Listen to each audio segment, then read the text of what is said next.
여러분 안녕하십니까? 자라 보고 놀란 가슴 소뚜껑 보고 놀란다고 흑인 폭동 시위 사태가 갈수록 악화되면서 또다시 4.29 폭동 같은 불똥이 튀지 않을까 걱정입니다. 코로나 전쟁에 지쳐있던 국민들이 이젠 폭동 전쟁까지 겪어야만 하니까 고통들이 이만저만이 아닙니다.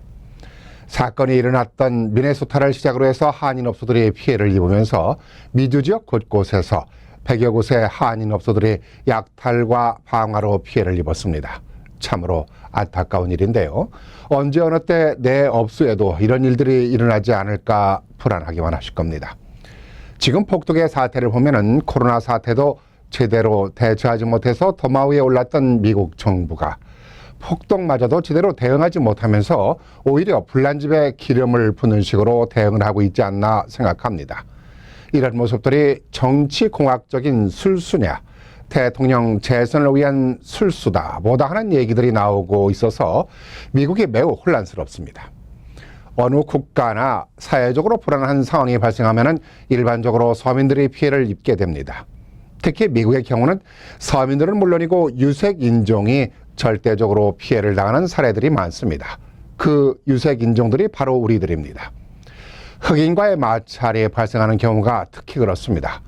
4.29 폭동이 일어났을 때도 그 희생양이 한인 사회였지 않습니까? 당시에 한인 사회가 참혹한 폭동의 피해를 당했기 때문에 이번 폭동 사태를 바라보면서 남다른 불안한 생각을 갖게 됩니다. 폭동이 일어나면서 서민들에게만 피해를 입는 이유가 있습니다. 백인 집단이나 기득권 세력은 공권력을 통해서 자신들의 지역을 철저히 방어를 하는 반면에 유색인종이나 서민층 지역에는 방어벽보다는 폭도들이 뭔가 분풀이를 할 수 있는 공간을 만들어서 폭동의 장소로 유도를 합니다. 그런 장소에서 폭동이 일어나고 약탈과 방화가 이루어지는데요.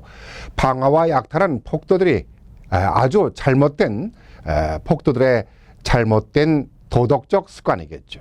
하지만 놀라운 사실은 폭도들의 약탈자 뒤에는 백인 우월 집단들이 오히려 약탈과 방화를 주도를 하고 있다는 사실입니다.